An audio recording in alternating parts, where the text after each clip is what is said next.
Yo,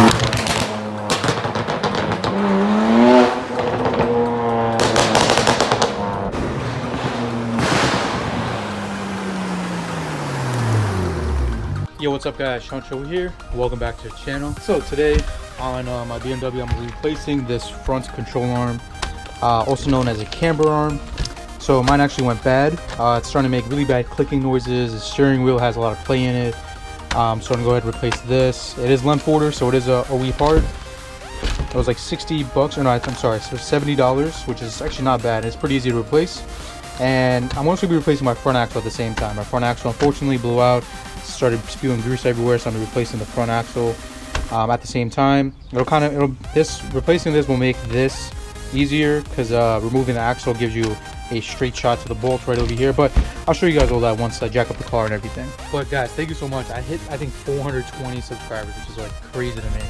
I remember when I first started making videos, I hit like 30 subscribers, which I thought was like crazy. I was going crazy, and I hit 100 subscribers, and I was like, holy shit, like 100 subscribers, this is crazy. And now I'm at 400. So the goal is to hit 1,000 by the end of the summer. Guys, let's make it happen. Go ahead and smash the subscribe button. And I want to be a specific like BMW XI channel, because there's not a lot of XI videos out there. There's a lot of 335i videos, but not a lot of people who have 335 XIs make XI DIY friendly videos, you know, like for instance the water pump, or doing downpipes, or doing the oil pan gasket.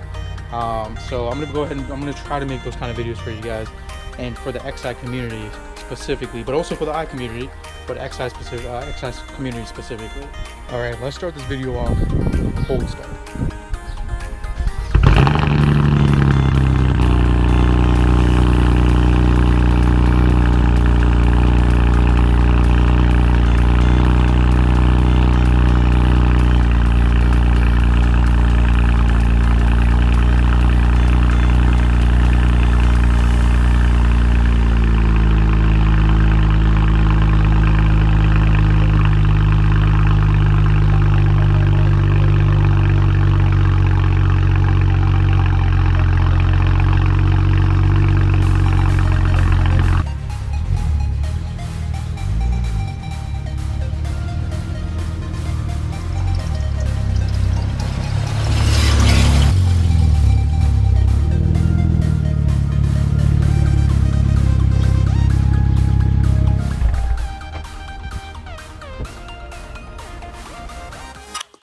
Alright guys, go ahead and jack the car up, get it on jack stands, jack up both sides of the car, make sure it's nice and safe, and go ahead and chalk the rear wheels as well. Whenever you're working underneath the car, guys, you got to make sure you're safe, safety first. And the reason we're jacking up is we have to, of course, take off the suspension components. We always have to get underneath the car and take off the under shielding as well as the aluminum tray. Right over here, you can see I was wiggling the wheel. It has a good amount of play in it. That's actually that bushing that went bad, and it's not supposed to be like this. It's not bad to the point where my alignment's off, but when you're driving the car, there's a lot of clunks and clinks and stuff when you go over bumps, and especially when I pull into my driveway. And as you can see, the axle's blown out as well, so we got to replace the axle. You can see it spewed like fluid literally everywhere, so we got to clean that up. But yeah, we're replacing the axle and the control arm that's right underneath it. And also, when your control arm or your bushing on this goes bad, it's also fluid filled as well, so it's going to be leaking a little bit of fluid. It's going to rust a little bit. You're going to see rust around the bushing, so that's a telltale sign that bushing's going bad. And you know, my car has 140,000 miles, so you know it's about time. Something like this, you know, is overdue. So that's why we're going to be replacing it. All right, guys. So this control arm or this bushing is held on by a 18mm bolt with a 18mm nut on the other side. Go ahead and counter hold it with a wrench, and then go ahead and take it off with the other side with either an impact gun or a ratchet or whatever you have, and just go ahead and pull the bolt through. Also, if you've never taken this off before, I highly recommend spraying some PB Blaster on there to go ahead and loosen it up, because it is going to be pretty rusty. And then after you take it off, you can just pull it towards the outside of the car, and the bushing or the ball joint should just fall out. And right over here, guys, you're going to go ahead and take off the ABS sensor. It's held in by a 5mm Allen. And before you start just wrenching and trying to turn it and trying to take it off, guys, I highly recommend taking the 5mm Allen and tapping it on with a hammer. Make sure it's in there because it's probably rusted. You do not want to strip this, because if you strip this, you're going to have a bad day. So after you take it off, it's probably not going to pop out. So you're going to need a screwdriver or some kind of pry tool, and you're going to gently just pry around the ABS sensor. And because it is plastic, you don't want to pry too hard, but you're going to pry slowly around it to kind of loosen it up. And then you can see right over here, I'm using a very small screwdriver. And then eventually you can just pull it out, and it'll be loose, and just set it to the side. Make sure you don't hit it or anything like that, because these things are really sensitive.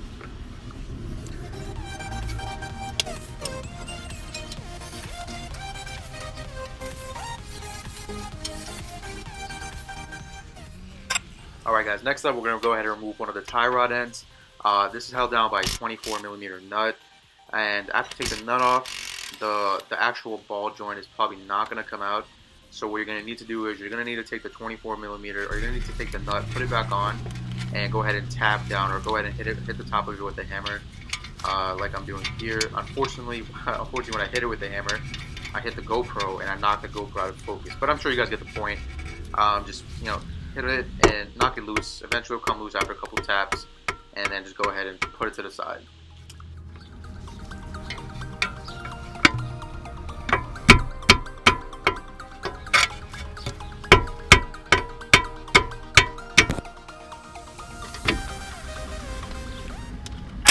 Alright guys, next up we're going to go ahead and remove the brake caliper. It's held on by two 16mm bolts from the back. After you take it off, of course you want to hang up the caliper and do not stress the brake line. Go ahead and use like a zip tie, or over here I actually have this bungee cord, so I'm just going to go ahead and set the caliper to the side and not put any stress on the brake line.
Alright guys, next we're going to go ahead and remove the thrust arm and the ball joint that's attached to the spindle. This again is another 24mm, and after you take it off, you're probably going to have to tap down the actual thrust arm with a hammer to kind of knock it loose. You can see it doesn't take too much, just a couple taps, and go ahead and knock it loose.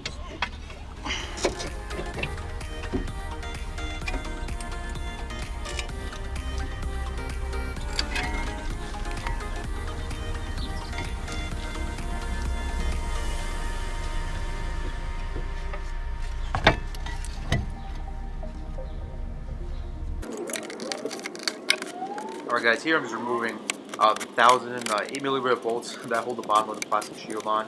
I'm going to go ahead and remove this, and then I'm also removing the aluminum shield, which is held down by I think 16mm bolts. Super easy guys, I didn't really want to go too much in depth with this because it's pretty self-explanatory. And right over here, this is the axle. You can see right over here, this is part of the shaft. And what you're going to do is you're going to go ahead and take a pry bar, some kind of screwdriver or something. You're going to tap on this metal part. You don't want to tap anywhere else, just tap on this middle part. And after a couple taps, you're going to go ahead and set it free from the actual differential. It may take a few taps if you have never taken it off before, but I have taken this off in the past, so it did come off pretty easily with a couple taps.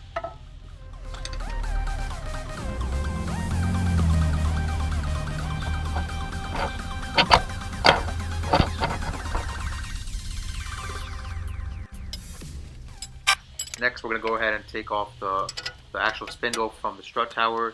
It's held on by a bolt, which has a 18mm nut at the end. Both sides are 18mm, so of course you're going to go ahead and counter hold one side while taking off the other. And this also holds on to a bracket, which holds on to the brake line and the sensor. So after you remove it, just go ahead and take the sensor off, or take the bracket off and just set it to the side.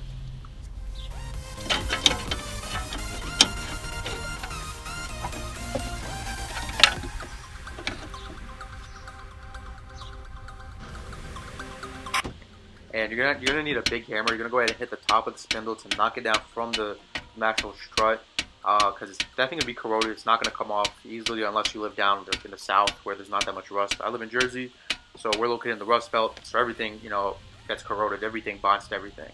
But yeah, it's gonna take a few taps. I went ahead and put a jack underneath so that it just doesn't fall down. So this way the rotor can rest on the actual jack. when it does come loose.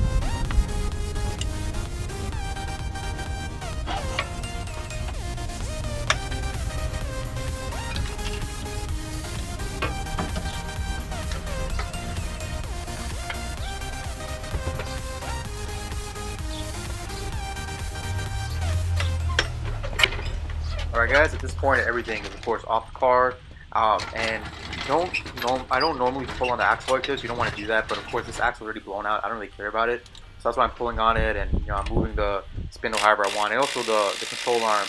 I don't care about that either because I'm replacing that, so that's why I'm dragging it across, and I don't really care about it.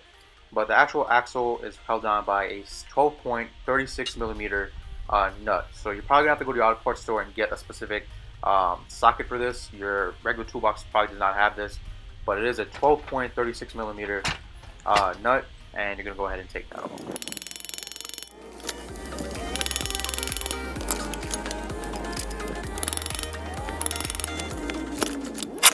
Next, I was knocking the actual axle out of the spindle, out of the hub. This put up a pretty big fight. It took a lot of knocking, a lot of hammering to finally knock it loose. I mean, it's been in there for so many years and so many thousands of miles. But eventually, be patient. It will come out. Don't do anything drastic because you don't want to damage the threads, you don't want to damage the threads of the actual hub because then you're gonna have to replace that. Just be careful. Use a screwdriver, and eventually it will come out like it did right now.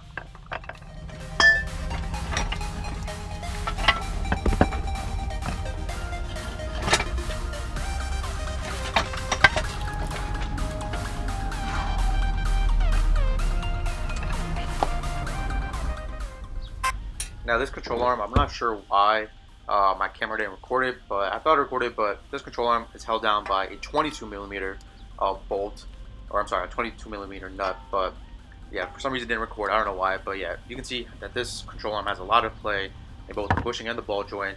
It's not supposed to be that loose, and I'm gonna go ahead and show you guys. You can see the new one, very firm, which is how it's supposed to be. Very little play, nice and tight.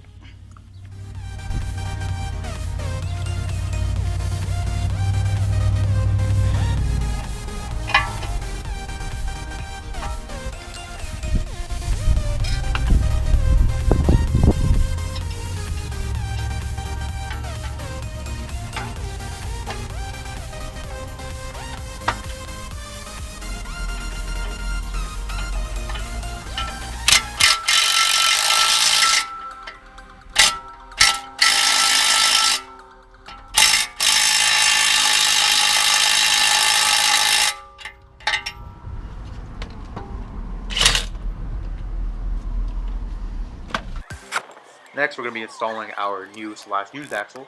And guys, be careful. These axles are not cheap, and the boots on these are not forgiving at all. You move this axle in the wrong way, it's going to tear open. The boot's going to tear open, and then you got to get a new axle. And these axles are like $500-600. I mean, I got to use, but still, you want to be careful with it. Be patient. Get it through just enough so you can go in and thread on the nut. And once you can thread the nut on a little bit, tighten the nut, and it will actually pull the rest of the axle through. And again, guys, be careful. You don't want to move this axle in any crazy ways. This is one we want to be careful with. And just take your time with this. This took me a little bit of time, but it did pay off because I didn't rip the boot or didn't do anything crazy.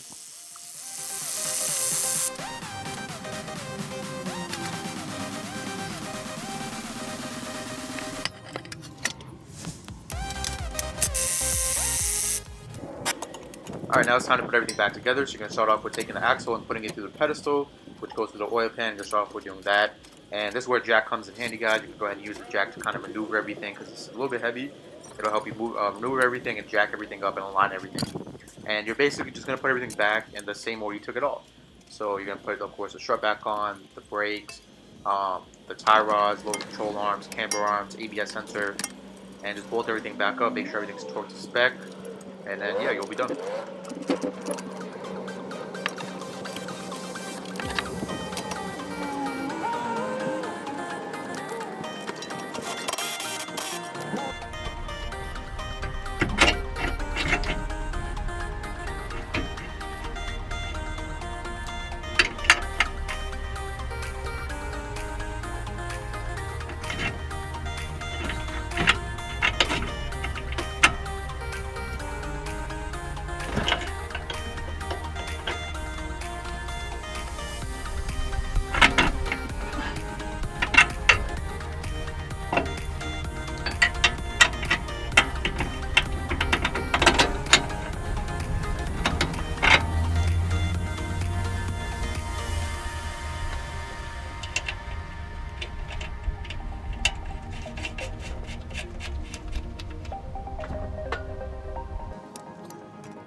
guys, here I'm jacking the car up from the brake rotor to put load on the suspension. What I did was I hand tightened the bushings because you don't want to tighten it with the suspension unloaded. You want to jack it up by the rotor, jack the car up just enough so it's off the jack stand a little bit, and then get underneath the car and tighten everything up. Because if you don't do this, you're going to prematurely wear out the bushings, and then you're going to need to replace it again. So we don't want to do that, so just put some load on the suspension, and just go ahead and tighten everything down to spec.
Thank you so much for watching, guys. I hope this video helps you guys out. If it did, go ahead and give it a thumbs up.